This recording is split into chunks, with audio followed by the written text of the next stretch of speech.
Hi, my name is Bridget Richardson, and I'm the Assistant Director of Ecumenical and Pastoral Initiatives at the Nesty Center for Faith and Culture at University of St. Thomas in Houston.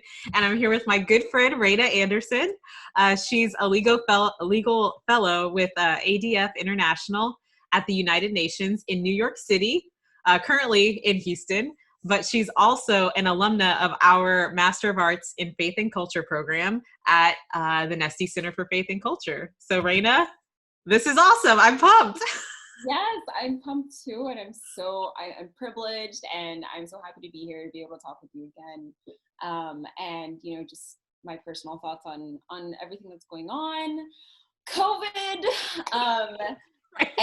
and also like what the Center for Faith and Culture focuses on, which is like the common good and how we express that in our daily lives. So Yeah, and Reyna is one of like the all-star alumni of our program.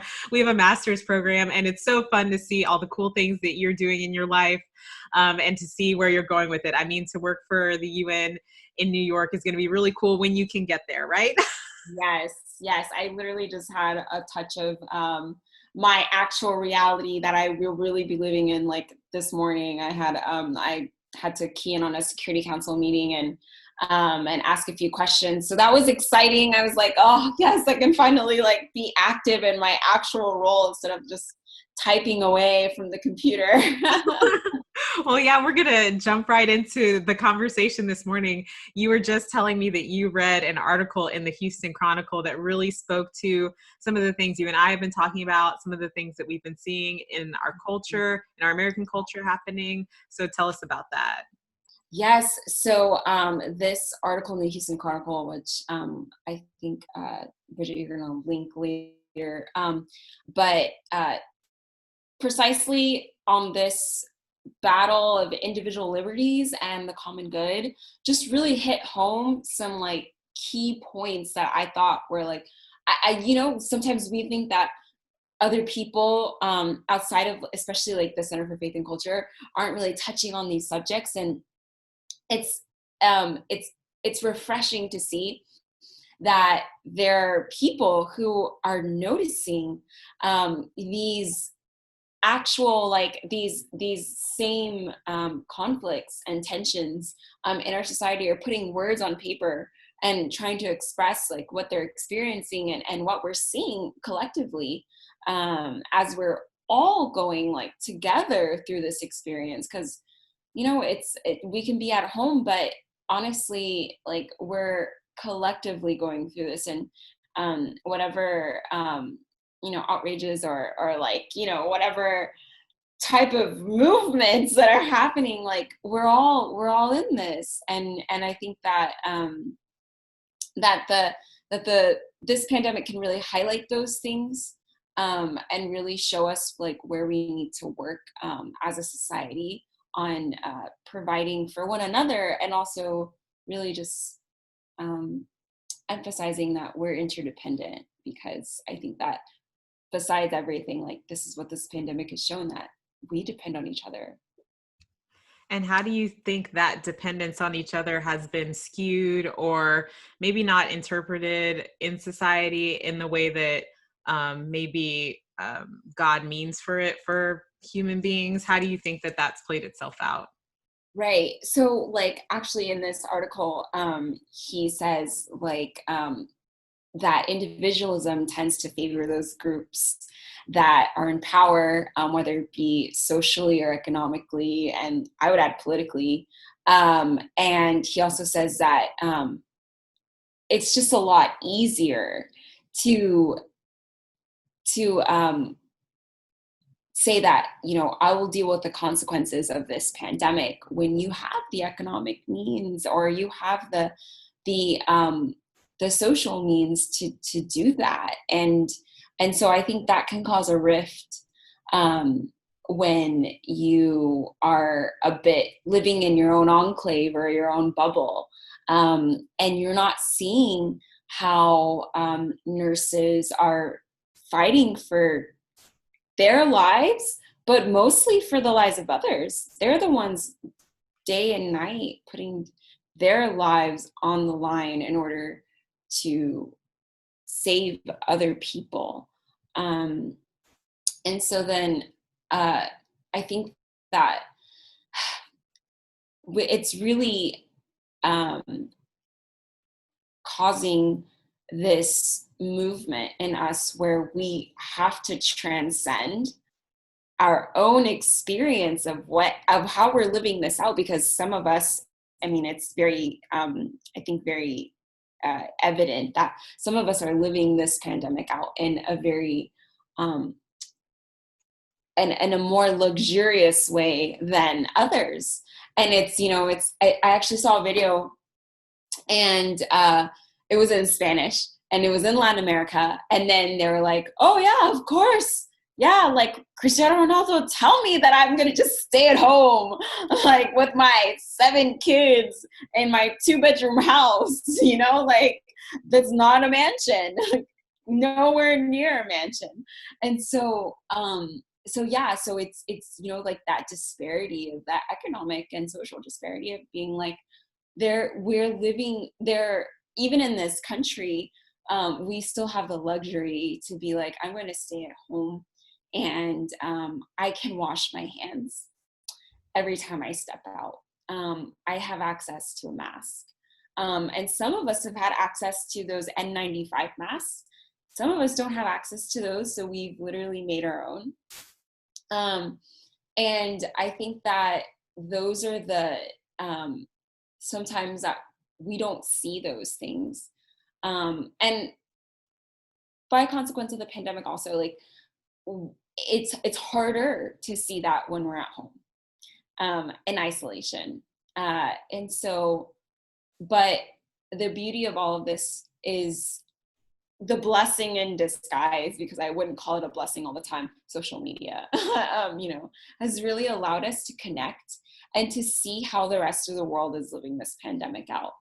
And I really think that it's just a highlight on how even in isolation, we seek the connection. We seek each other out. And so, and it's also allowed us to, for example, like at the UN right now, they're pushing resolutions, international resolutions, to somehow address the mess that really the pandemic has, the tensions and the conflicts and the issues that the pandemic has really highlighted in our societies on a national level and also on an international level. And so that I think that while we can say that, oh yeah, it's, our individual rights are more important and we want to champion those, I think that the lesson here is that we're way more interdependent than we are individualists. And so that can, I think, ruffle some feathers because we want to think that we can do it alone. But I think at the core, if we really take this pandemic for what it is, and allow that silence, allow that isolation to really speak to us, then we'll realize that, like, every service we ask for, every interaction on social media, it's with another person.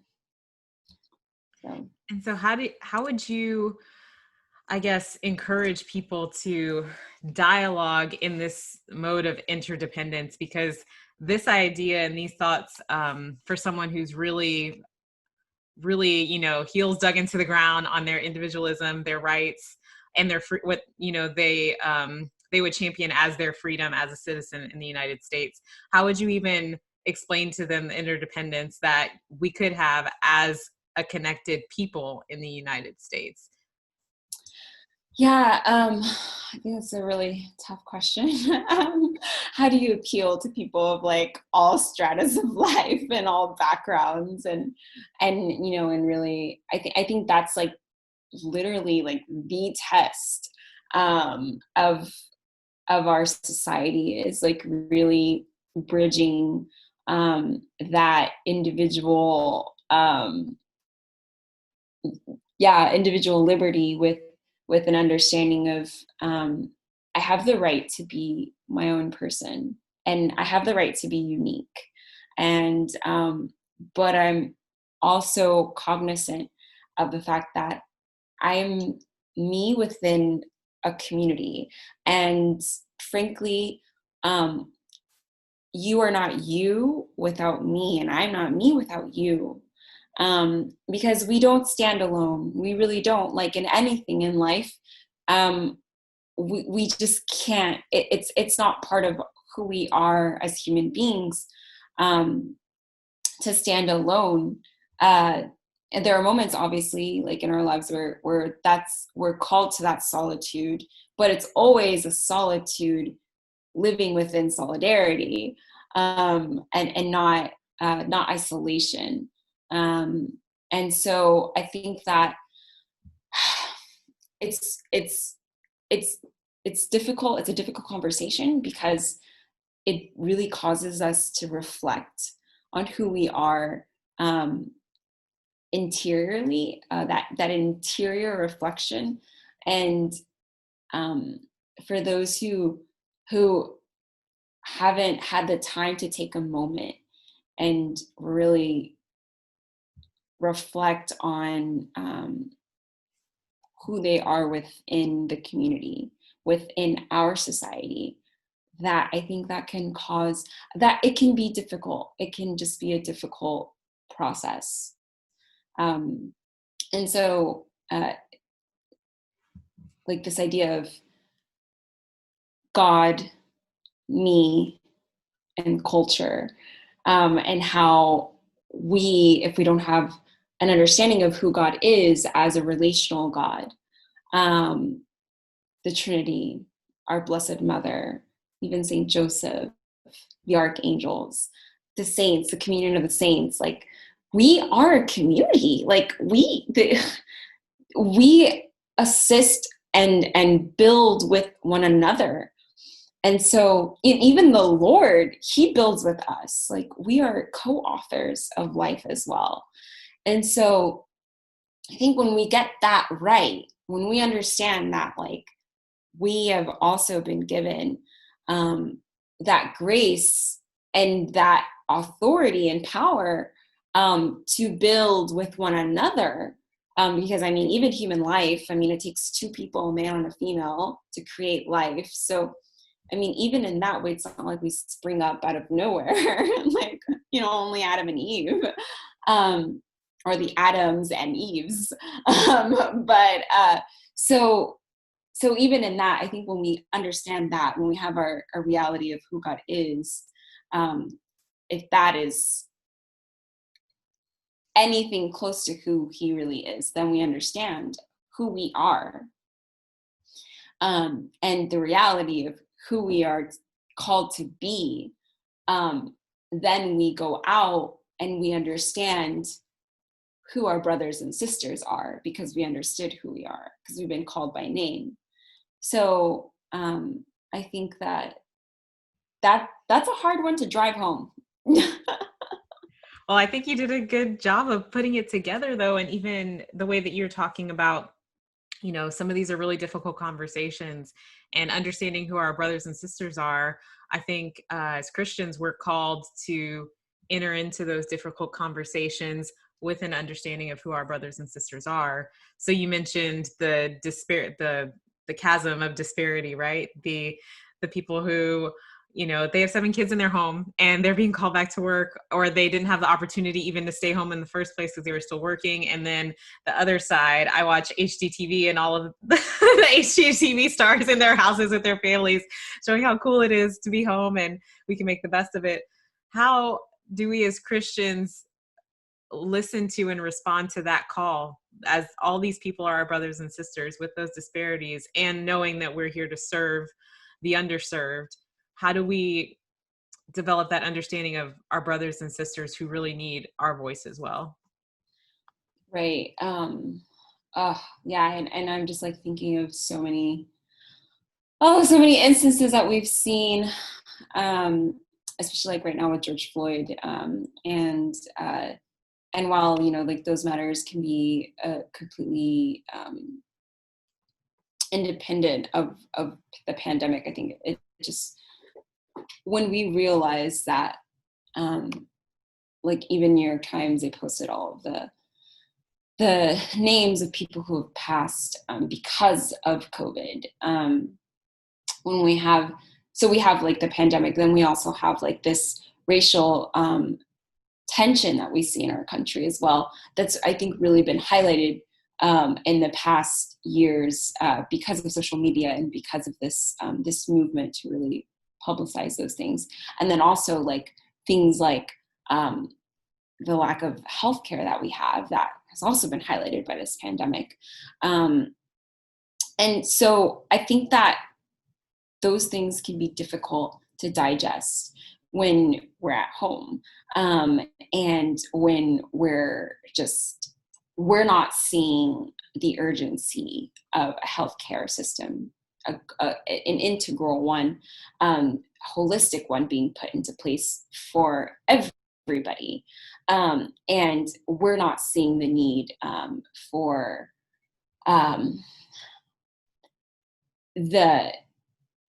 the masks and the PPE and just all the equipment, the ventilators that are needed in these hospitals.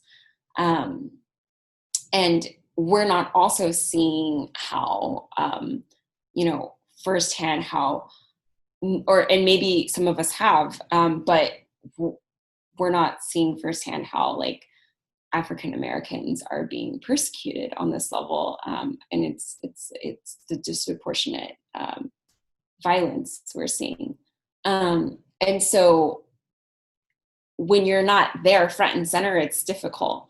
But I think that as Christians and as Catholics, and it's we have to be able to also take the responsibility of, okay, I'm at home. It's not really tangible for me, but also I have been called. I have been called to serve the poor. I have been called to do what I can in order to create some type of movement. And I'm not talking about a big movement. I'm talking about like your own individual movement of putting yourself out there and being like, you know what, there's a need. I have time on my hands. I'm going to go to a food pantry. I have time on my hands. I'm going to go, I'm going to sew masks for nurses and doctors who don't have the PPE necessary. Like whatever it is that the way you can contribute, I think that really allows these things to manifest in a different way. Because even though, for example, I literally bought my grandmother a Singer. It's like a utility, I don't know, I'm not really good at sewing machines, but it's like a heavy duty Singer sewing machine. And so like my grandmother, she started making masks. And we don't know who this is going to benefit. We just don't. And we don't know where these masks are going to end up. But that's the point. It's to spur you to movement. I see a need. Let me write a letter to a person in a retirement home in order to encourage them that I'm here and I'm thinking of you. It's not just prayer, it's action. And however small that may be, however insignificant we may think it is, because we're interdependent, like it's those small movements, those small acts of kindness, of grace, of self-sacrifice, like putting my mask on when I go into public. Like that's how I can contribute. And I think that when you understand and when you really take that into account, that like there's like a fragility, because I mean this pandemic is invisible, right? Like we don't see it. So also like this invisible force is also taking lives. So why not try to do as much as we can to wash our hands, put our mask on, and like just respect people's personal space, and and give a word or two of encouragement. If you're able and you're healthy enough, go to a food pantry. Make yourself active. Put your thoughts into a letter. I think the Holy Spirit is creative, and if we allow Him to literally like take over, He'll inspire us to do a lot of things that perhaps we wouldn't have done if we hadn't tapped into that abode of love. And I think that's the way we impact. It's understanding that like we do this out of love, not because we have to, which we should. We have a responsibility to, but in the end, that responsibility is born out of love. Yeah, that's the perfect way to put it together. It truly is. And now it's technology and, we're so connected, and, being a part of the Catholic Church and the larger Christian body, you could literally probably Google search an initiative or an idea and then find 10 groups who are working to do something. So it really is easy to technology has made it easier to put yourself out there. Yes, yes, and work with others without even leaving the comfort of your home. Or if you dare to go out there, to find a community that's doing work on the ground. So, well, Reyna, thank you so much for sharing with us and just helping us all to remember that message of love. We're doing these things for love, even if it's a self-sacrifice to our individual freedoms. As America, it's an act of love for the other, wherever they're at with the virus or with their personal experience as well. amen. Yeah. So thank you so much. Yes. No, thank you for inviting me.